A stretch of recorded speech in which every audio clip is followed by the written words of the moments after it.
नाही, ज्याच्या कृपेशिवाय सूर्य चालत नाही, या विश्वातल्या प्रत्येक घडामोडी ज्याच्या कृपेने चालतात, असा तो ब्रह्मांडाचा धनी आहे. मी मगाशी बोलून गेलो, थोडेफार पैसे कमवणारं पोरग 4-2 लोक आहेत असं जरा बोलत असेल, गाजला असेल तर त्याच्या मायबापाचं नाव वाढतंय. विश्व ज्याच्या ताब्यात आहे असा ब्रह्मांडाचा मालक, जिच्या पोटी जन्माला आला ती सामान्य बाई असेल का? देव मुलगा होणं सामान्य? काय पुण्य असेल त्या देवकीचं? वसुदेव सामान्य असतील? विश्वातला ज्ञानियांच्या क्रमांकामध्ये वसुदेवाचा 7वा क्रमांक आहे. पृथ्वीवर जितके देश आहेत का, या सर्व देशामध्ये ज्ञानांच्या क्रमांकामध्ये ज्ञानी त्याला म्हणतात. वेद पाठ केले, पुराण पाठ केले, शास्त्र पाठ केले, गाथे पाठ केले, या ज्ञानी म्हणत नाही. दुःख पचवायची ताकद ज्याच्यात त्याला ज्ञानी म्हणतात. 100 कोटीची प्रॉपर्टी आणि बायकून जेवायला नाही वाढ म्हणून फाशी घेतली.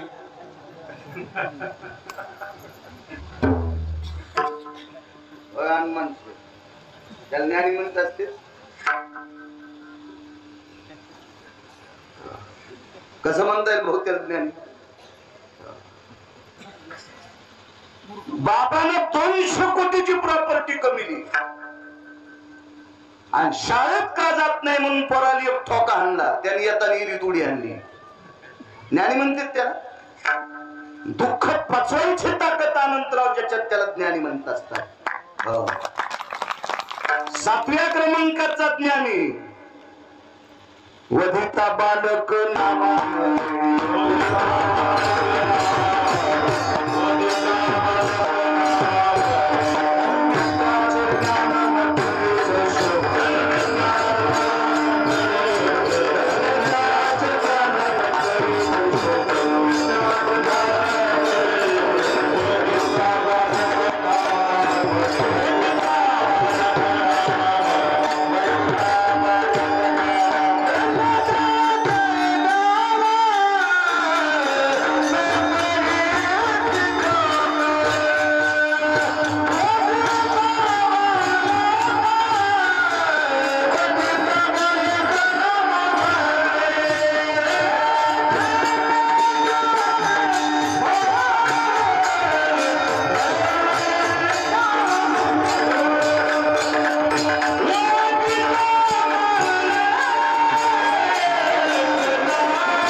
शोक आणि वधिता बालक नामामध्ये 6 लेकर सख्याने मारले. साही मारी दुराचारी 6 लेकर मारले सख्या मेवण्याने. जन्माला आल्याबरोबर चिमुकली लेकर दगडावर आपटू आपटू सख्या मेवण्यानं मारली, तरी डोळ्यात पाण्याचा थेंब नाही. म्हणजे वसुदेव निष्ठुर होते का? नाही.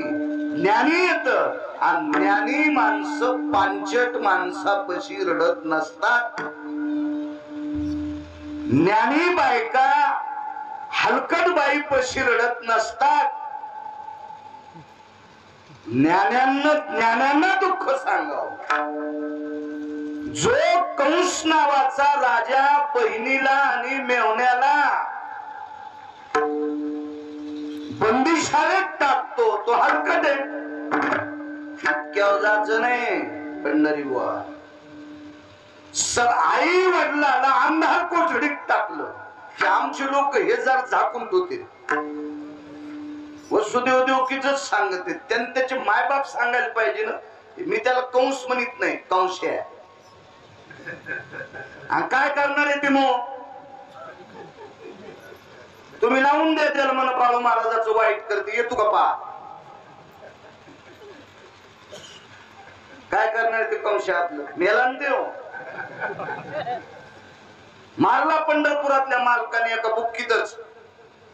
आणि मी त्या मालकाचं भजन करतो, ते मालक तरी मालक कंशाला कसा मारते?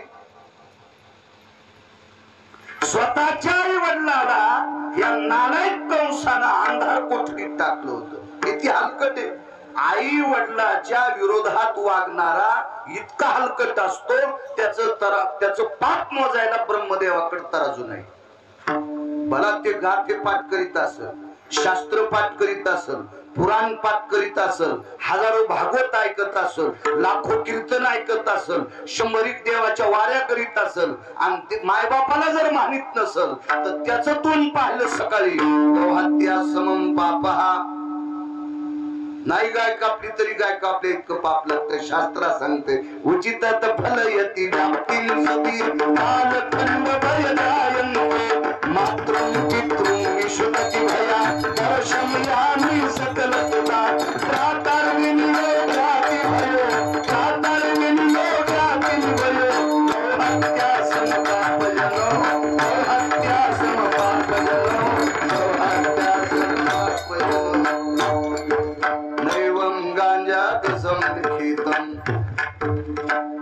हे गांजा फुक्यान दिले का? आई वडिलांच्या विरोधात नष्टम भयतति प्रातार विनियोगाना गौहत्या समपाप भयो. इतकं पाप सांगितलं आणि हा नालायक कंस याच्या करता ते रडले नाही. त्याच्या पुढे दुःख पचवलं. धन्य त्याचे ज्ञान न करीच शोक वदिता बालक नामा म्हणे संत शिरोमणी नामदेवराय सांगतात ते ज्ञानी माणसे. बायकांना रडण्याची लय सवय असते. कुठेही रड जाऊ नका मुळू मुळू मुळू मुळू मुळू. शेजारीनं आपल्याकडे आली की लगेच रडायचं. काकू काय मला माझी सासू त्रास देती बाई, किती त्रास देती. माझ्या आई वडिलाचं नाव करण्यासाठी मी थांबते. फार मला त्रास देते माझी सासू. मी नाही रडायलो, तुम्ही गेले दाखवलो. त्याला वाटलं खरंच रडायला खाली. काय माझी सासू त्रास देते बाई, मी कसं कसं राहते मलाच माहिती. शेजारी म्हणती बाई खरंच तू गर काय दिसत होती बाई, लग्न झालं तो सफरचंदावानी तुझे गाल काय दिसायची बाई. आता माय मेलेल्या वगैरावानी तुझे पाय घासायले बाई, कशी दिसायली ग, अशी वाळून गेली. कोणापाशी रडायली माहितीये का? जिनं तिन्ही सुना चित्त्याला ढकलल्या. तिन्ही सुना जिनं जिवंत आडात ढकलल्या तिच्या पैसे रडायली तू मंजुळा. काय तू दुःख बाजूला करीन. नालायकापाशी आपलं दुःख सांगायचं नाही. उलट नालायकापाशी भाऊ दुःख सांगितलं की ते दुःख बहुचर्चित होत असते. आणि जे दुःख बहुचर्चित झालं त्या दुःखानं माणसाला व्याधी होत असते. म्हणून हलकाटापाशी रडायचं नाही. वसुदेव ज्ञानी, देवकी ज्ञानी येतात. आणि एवढे ज्ञानी आणि पिता आई आहेत तरी पण यांना सोडून यशोदेकडे जगाचे मालक गेले. याचं कारण काय? तुम्ही आशीर्वाद देताल त्याच्यावर बाळू बोलण्याचा प्रयत्न करेल. मोठ्या श्रद्धेने मोठ्या अट्टाहासाने जरासा गोड करा. देव तुमचं लय चांगलं करेल. मी स्पीकर वाल्याला काही म्हणत नसतो. रोज एक स्पीकर वाला बदलत भाऊ, कुठं नादी लागाव. आपल्याला का त्या संग लग्न करायचं का काय करायचं? 2 तासाच्या नंतर चले जाओ. पण रड्याशिवाय माय पाजित नाही ते हे कसं वाढीत. मोठ्या श्रद्धेने मोठ्या अट्टाहासाने चालत असलेला अखंड हरिनाम सप्ताह वैकुंठवासी नामनिष्ठ मुक्त कैवल्य समाधीधर सद्गुरु रामचंद्र बाबा यांच्या कृपा स्थितीमध्ये चालत असलेला हा सप्ताह. आणि या सप्ताहामध्ये आजची प्रसादाची माझ्याकडे आलेली सेवा नाही म्हणता येणार. नाही का सेवा त्याला म्हणत जावा. हारण बुका पण नाही घेतला पाहिजे. इथं नारळाच्या खाली पाकिट सेवा म्हणल्यावर गिरगावकर उभा जळण.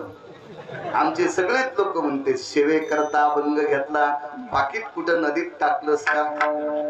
नाही, मला खरं बोला वाटते. आपल्याला काय असं खोटं नाही. आणि खोटं कशाला बोलायचं आहे का नाही?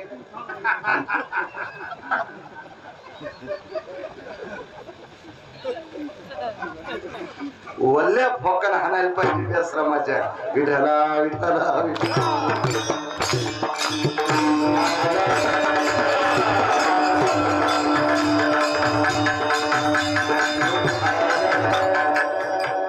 आजचं प्रसादाचं कीर्तन माझ्याकडे गावकऱ्यांच्या वतीने प्रकाशराव फोन करीत होते.